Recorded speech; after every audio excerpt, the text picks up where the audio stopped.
Hello, everybody. How are you? How are you? Yes, my name is Wayne, and you are still watching Inside Montclair.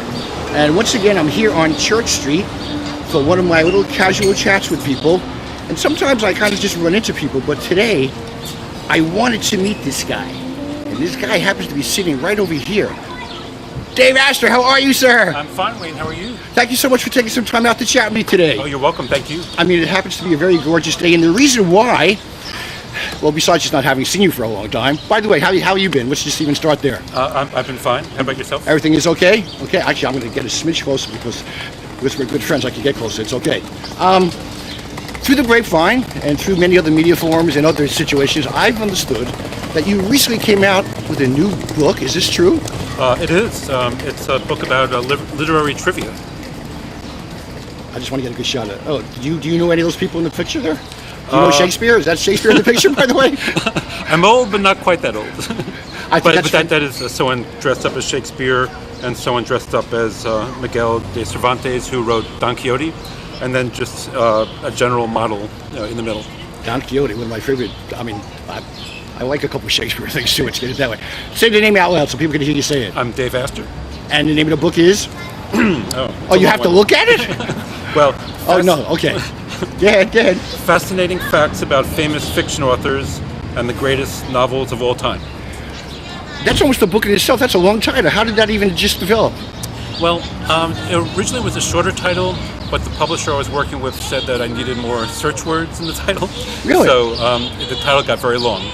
But the way the cover is designed, the title is broken up into sections, so it's a little more bearable to look at. Now, just to give my audience a little background, you've been a writer, a columnist. You've been involved with, I think, Montclair Times for many years, and I think you're dealing now with Burstnet and some other local news blogs, things like that? Yeah, I was with the Montclair Times from 2003 to the beginning of this year. And then, and tell everybody what was the thing that you were doing for the Montclair Times, because that was fascinating. I wrote the Montclair Voyant column, a humor column about local events, and I'm basically... Which, besides myself, we all love to read, by the way. Oh, thank you. Really. As a matter of fact, I can hear people screaming out here now just because they're seeing you. It's fantastic. It's by the way, folks, just in case you want to know, we are here on Church Street, and you never know who's going to be walking by. Give me a wave. Thank you very much. Okay, very good, very good. Now, one of the things that I want to get into a little bit is, and I'm sure you can help me with this, some tidbits from the book, which I always find them to be very interesting. Can you give me a couple after this kid gets quiet? Yes. Go. Absolutely. Thank you. Basically, the book is divided into chapters, and so I feature different authors, and one example would be Dorothy Parker. When she died, she left her estate to Martin Luther King Jr., which she had never met, but liked what he was doing. So that was a big surprise. That was in 1967. Another example, there's a book called The Doors of Perception by Aldous Huxley, who also wrote Brave New World. And the Doors rock band took their name from the Doors of Perception book. Another example, Edward Bellamy wrote this utopian time travel novel in 1888, and in it he invented debit cards. Like 120 years ago. Okay, wait a minute. Debit cards in 1888? Yeah. Or a time machine. I mean, that seems like it's relevant. Well, it wasn't an electronic version of debit cards. It was basically this cardboard rectangle, and when you bought something, a hole would be punched out. Really? So it was basically the concept of a debit card. Now, how many chapters is the book? It's about 110. Are some of them broken down by category, by author, or give us a little feedback on that? It's alphabetical by author. Oh, okay.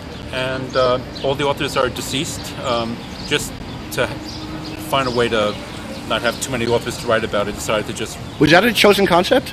I decided to do that, although many living authors are mentioned in passing. Okay. But there was so many possible authors to do that I thought I had to narrow it down some way, so I thought I would do dead ones. Now, you've been doing research, I'm sure, on this for quite a while. Give me a little feedback on that. Well, I actually started the book in 2011. And, okay, folks, just in case you're not going to admit, that's 6 years ago, Dave. I know. And I'm sure there's been some hills and valleys in between to make it that long, but that's a long time to get your mind into doing this.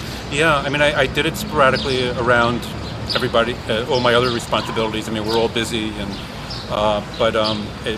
I had to research every author. I tried to read one or more books by every author if I hadn't already. You probably read most of what you were dealing with already, I'm sure. A good chunk, right? But not all. And then writing, rewriting, looking for a publisher. It kind of adds up. And I'm a stay-at-home parent. Was it a challenge? We'll get to the stay-at-home parent, but was it a challenge to find someone that wanted to publish it? Because when I speak to other folks, I know that they can have great material, but it doesn't always mean someone's going to get a chance to do something with it. Yeah, it is a challenge, right? As many people in Montclair know, because Montclair is full of great writers. It's hard to get published, and you have to work almost as hard at that as in writing the book itself. So. I'm not even sure. Do you have other books that you've gotten involved with already? Yeah, I wrote. I think you have, right? Yeah, I wrote one book 5 years ago called Comic and Column Confessional, and it was a memoir of when I used to cover cartoonists for a living. Actually, I think some of the excerpts from the book are involved with the cartoonists. One of them happens to be with one of my all-time favorites, Schultz, Peanuts. Yeah. Right? As an example? Yeah, I mean, I've been promoting the book on Facebook and in other ways with all kinds of photos and different things, and I decided to mention Charles Schultz today, actually, because he was a very... He's one of my heroes. Yeah, and that very avid reader of novels. Really? I once visited his library in Santa Rosa, California, and he just had tons of novels on his shelf. He was a big reader. Let me ask you this. Now that it's done, how do you feel? Relieved. Okay. That's one emotion. Yeah, I mean, and it must be gratifying to you, like, on so many levels. Yeah, you do feel good about completing something like that. Suppose, and I'm sure there might be one or two people that checking this video out, want to know how they could get the book. Is there a way they could maybe reach out to you for information about that? Do you want to pass anything along? I mean, I could certainly give a URL, a web address, but also I'm mostly selling it on Amazon. Okay, and they would find it by title, and by name, by author name as well. Either one. It's available on Kindle or paperback. My first book, I did a much more kind of personal selling approach, but this time I thought, just give in to the inevitable and use Amazon. So, well, I think a majority of the people would react to that, which is a positive thing. Yeah, but certainly if I run into someone in town, if they want a copy of the book, I'd be happy to, deal with them directly. I hope you would. Now, what's your next project? Come on, you got to have something else in the can, so to speak. Yeah. Well, if this book ends up doing well, I'm thinking of a sequel. It will. Well, thank you. I hope so.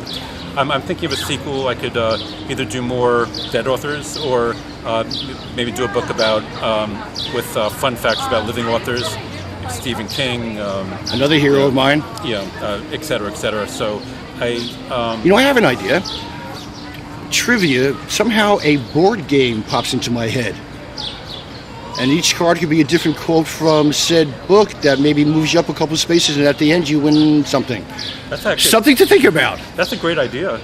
I mean, I haven't played Trivial Pursuit in a long time. I wonder if this could be a version of that. A book category. Yes, and if there's not, you should invent one. Yeah, wow. That's brilliant. And I would only want maybe 10, 20%. We'll talk about that on the side. No, 50%. Oh, you're such a good guy. Thanks for spending some time with me. It's a beautiful day here on Church Street. Montclair is always a wonderful place for me to sit down and chat with people, and I always appreciate you taking the time out. And before I end, give a shout out to your daughter. Something happened interesting with her. Oh, well, I have a 9-year-old daughter who did a science fair project with a classmate, and they found a project on the web, and it was to combine hot milk with vinegar to create plastic. And I was sort of skeptical it would work, but it worked. It did. It worked. It took 2 days for the concoction to dry, but it turned into plastic. I just think that was worth a shout out, that's all. Oh, well, thank you. All right, I think I'm going to go visit some more people. You could go have some lunch. I'll run into you again. Dave Astor. God bless you. Thanks for doing what you're doing, okay? Thank you. Enjoy the rest of the day. You too. Now, when we talk about meeting people in town, it's always interesting that I just walk up to it, but this was an occasion where I just wanted to actually really meet Dave because I heard about his book. And he's an incredible guy. He's a big part of Montclair, and I think it's fantastic. All right. I think I'm just going to be looking around and walking around town, so look for me. I'll be coming around your neck of the woods real soon. Until we meet again, my name is Wayne Robbins. I'll see you next time inside Montclair.